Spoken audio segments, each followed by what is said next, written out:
Yes, amugamutya abalabi ba Uganda mu Kamoli nabo tukomyewo tubalenga tubawa amawulire agafudde mu entertainment industry concerning research gwe tubadde tukola the whole of this week nga tunoonyereza ku bintu ebyenjawulo. Nolwekyo olunaku lwaleero gwali atulaba waliwo ketukuleetedde akatale keka ate nga kamaanyi tukuleetedde abayimbi 10 abakyala abakyasinze okubeera abalungi e Kampala n'ensonga lwaki bali mu bifo bye tubataddemu.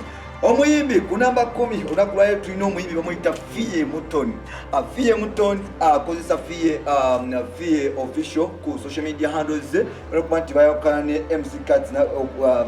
MC Cuts yamutwalako handles ze naye nga Fiye Mutton lwaki ali mu ensonga lwaki mu bakyala 10 abakyasinze okubeera abalungi e Kampala ali mu namba 10 nti Fiye abo mutunulira alina ka face akalungi afigaye kyekyo kitegera muwanvu bulungi lwakuba nti position lwati mutadde mu namba 10 nti amagulu ge galimuko engeri ya kono kitegera naye nga omukyala mulungi mubalagavu musomi yensonga lwaki Fiye tumutadde mu kifo mu position number 10. Omuyimbi omukyala kyasinze mubamu ku bakyala abakyasinze okubeera abalungi e Kampala nga mu namba 9 ng'ali mu kifo kya namba 9 bamuyita Shira Mvanungi. Shira Mvanungi nno abatamanyi muyinza okuba nga temumumanyi. Shira Mvanungi yali munywi wa band yakolako ne mwana mulezi gwe bayita Katolu Bwama nga saawa zino minisita. Shira Mvanungi y'omu ku bakazi e Uganda botuna n'ogamba nti wow, omukyala alina amaaso amalungi, alina akafeesi akalungi, alina dimples, alina smile, alina figure, alina akabina bw'omutunira.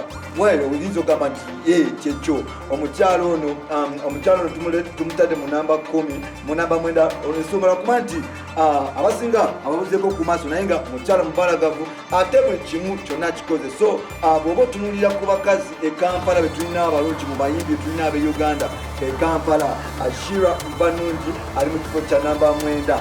Ekifo position namba 8 ono nno si mulala actress okitegera muzanyi wa firimu akubye ennyimba okitegera akoze buli kimu kyomusuubira mu Uganda atadde music wa Uganda ku mutindo atadde movie industry ya Uganda ku the next level. Omukyala bamuyita Maria Mundagire. Omukyala ono gwolaba mukyala muddugavu bulungi atukula anyirira okitegera mukyala muddugavu muwanvuwanvu oba wakataketa oba muddugavu simanyi naye nga she's among the beautiful chicks. Nsobola kuba nti yali badde na mu position namba 1 naye munnange ngeri gyali nti akadye kadyemuko tumutadde mu namba 9 naye nga mu bakyala abakyasinze okubeera tumutadde mu kifo kya namba 8 naye nga mu bakyala abakyasinze okubeera abalungi mu bayimbi ab'e Kampala Maria Mundagire ali position namba 8.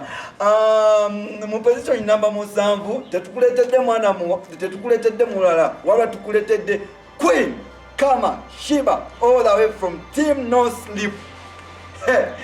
Abatamanyi Shiba Kalungi tewali atamanyi Shiba Kalungi. Shiba Kalungi muwala wa brown bulungi mubalagavu kawanvuwanvu bwe kati kalina smile ennungi kafiga keeko atyobola tugize ne tumuteeka mu position number 7. Of course Shiba position number 7 ajjamu bulungi. Position number 6 oyo nno mu abasinga mugenda mukolako research tugenda tubalekedde mukoleka research about this chick abasinga temumanyi naye nga muyimbi akola ne Cream Production. Omukyala simula bamuyita Kemi Seva akola ne mwana mulezi gwe bayita Luna Mubiru ate nga bagamba nti bakwasaganya ekintu kinari ne Haruna Mubiru. Kemi Seva y'omu ku bakyala abakyasinze okubeera abalungi mu entertainment industry ye Kampala more especially mu bayimbi. Kemi Seva akwata mu position namba 6. Mu position namba 5 tetukuleetedde mwana muwala tetukuleetedde mutumala tukuleetedde mwana muwala gwe bayita Sasha Brighton.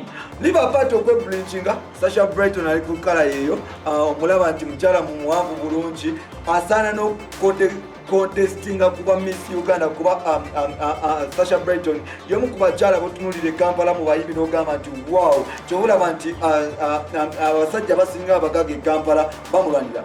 Sasha enaku zino alina mwana mulezi gwe bayita Herbert Shonga. So omu position number 10 tukuleetedde mwana mulezi gwe bayita Sasha Brighton. Ate nga tukyali mu bakyala abakyasinze okubeera abalagavu e Kampala abakyasinze okubeera abalungi. Position number 9 tulina Grace Nakimera. Of course omukyala oyo y'omu ku bakyala botunulira n'ogamba nti wow Kampala tulina abakyala abalungi. Gatusandasana mu position number 3 tekikuleetedde mulala bamuyita nannyini Dimpo mukyala Eddie Kenzo Rema Namakula.